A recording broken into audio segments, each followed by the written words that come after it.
Agora, dando prosseguimento aos nossos estudos de máquinas térmicas, a gente vai falar de refrigeradores.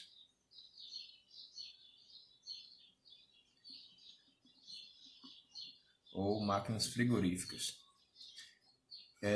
A máquina térmica, como a gente já viu, é um dispositivo que converte constantemente calor em trabalho útil, usando um fluido, que nos nossos motores de dia a dia são gasolina, diesel, gás, enfim, chamado fluido de trabalho, e que sofre transformações cíclicas entre duas temperaturas que permanecem constantes. No caso, a gente está lidando com, como a gente já viu, uma fonte quente e uma fonte fria. A gente já viu isso, só uma recapitulação. E dessa forma, são sistemas, esses processos lidam em sistemas que trocam calor sem que suas temperaturas variem em pequenos intervalos de tempo. Da mesma forma que a gente se depara com máquinas térmicas no nosso cotidiano, também nos deparamos com máquinas frigoríficas ou refrigeradores. A gente lida isso, a gente vê isso aí em freezers, refrigeradores, que a gente usa no nosso dia a dia, nossa casa, ar-condicionados.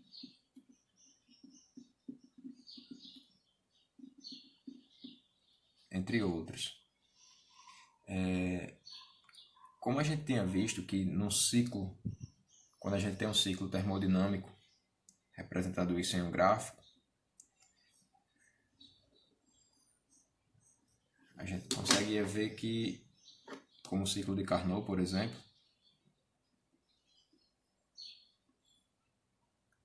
o ciclo sempre gira em máquinas térmicas no sentido horário.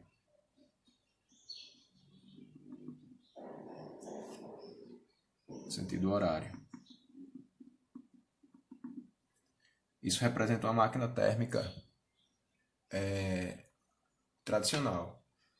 No entanto, a gente vai lidar agora com ciclos que giram no sentido anti-horário. Se esse ciclo girando no sentido anti-horário, quer dizer que nós estamos lidando. Aquele ciclo representa o processo termodinâmico de um refrigerador. Aqui. Quando ele gira no sentido anti-horário, representa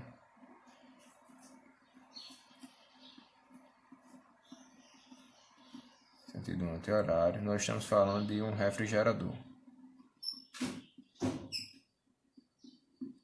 Ok? Nessas máquinas, o fluido de trabalho é submetido a um ciclo de sentido anti-horário, como a gente já falou, e ele retira certa quantidade de calor, Q2, da fonte fria e cede calor Q1 para a fonte quente. Ele faz o procedimento inverso. E é sabido que essa passagem de calor da fonte fria para a fonte quente não é espontânea. Ou seja, naturalmente, como é que a gente pode representar isso? O que é que a gente pode explicar disso? No nosso dia a dia, uma comida que é colocada no refrigerador, ela não vai se refrigerar naturalmente. O natural é que ela troque calor e de acordo com a primeira lei da termodinâmica, ela esquente, né? Ela entre em equilíbrio térmico com a temperatura ambiente. Ela não vai espontaneamente se refrigerar sozinha. Ou seja, alguém tem que fazer trabalho, realizar trabalho para retirar esse calor de lá e jogar para fora. Ou seja, para resfriar e jogar para fora. Ela faz o inverso numa máquina térmica comum, como de um motor, por exemplo.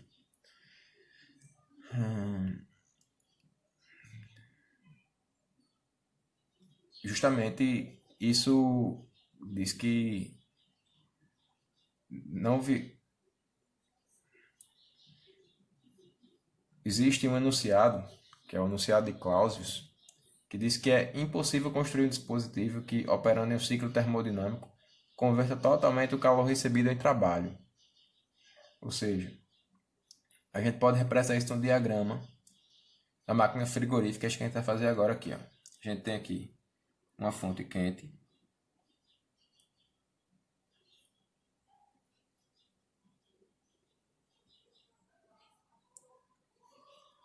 e aqui a fonte fria.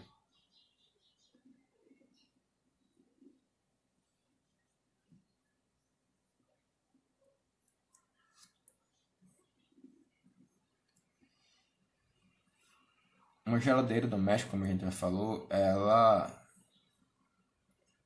é uma máquina frigorífica no qual a fonte fria é o congelador.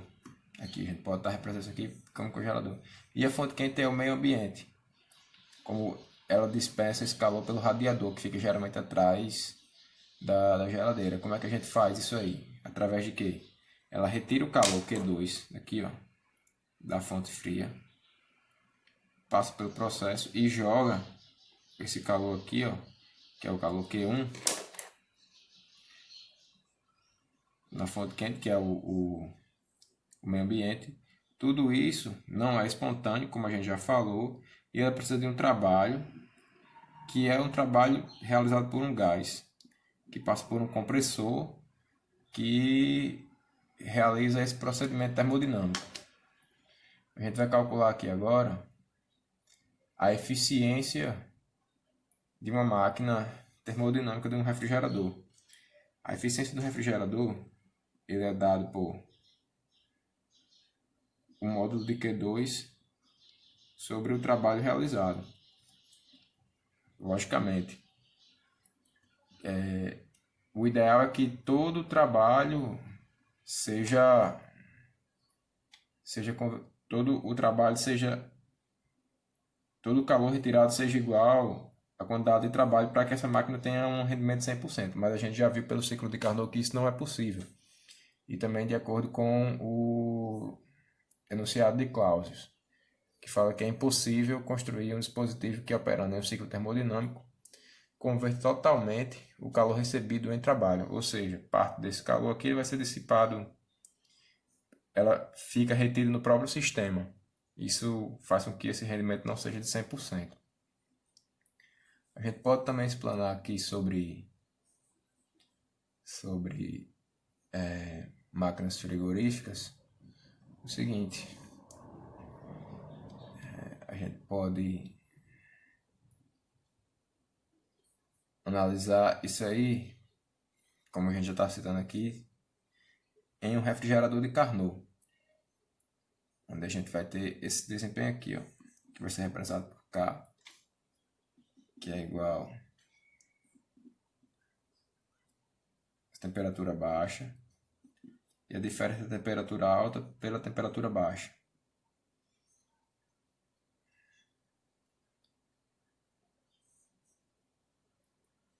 E dessa forma a gente explica como funciona o refrigerador através desse vídeo a seguir. A gente vai ver isso através de uma animação.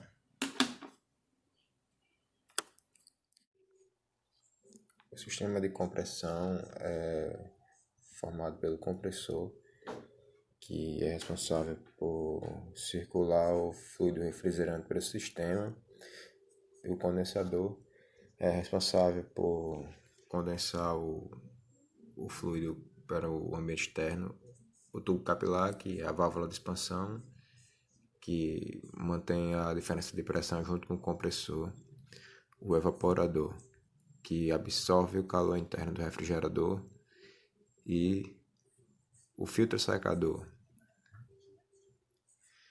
Ele retém as partículas de impureza.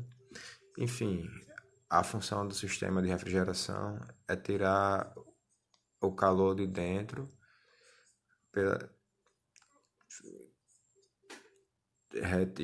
jogando para fora através do trabalho do compressor, que suga o fluido que é comprimido pelo compressor, que começa no estado de vapor em temperatura aumentada, como está mostrando pelo gráfico, e a pressão vai aumentando. E assim, aumenta-se a pressão de carga e diminui a pressão de sucção. O fluido, que é um gás refrigerante, passa pelo condensador, onde naturalmente ele vai se condensar e virar líquido. E dessa forma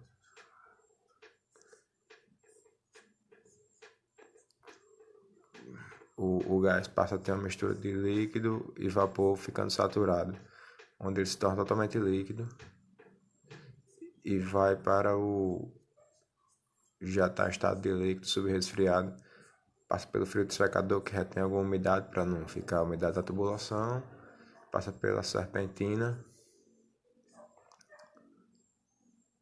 que é a válvula de expansão, e criando uma resistência à passagem do líquido que está em alta pressão. Dessa forma, a temperatura do líquido cai bastante. Dessa forma, ela entra no evaporador e absorve o calor que está nesse ambiente, que é o refrigerador. E durante o processo de absorção de calor, o fluido que estava líquido evapora e ele volta a ser succionado pelo compressor e reinicia o ciclo.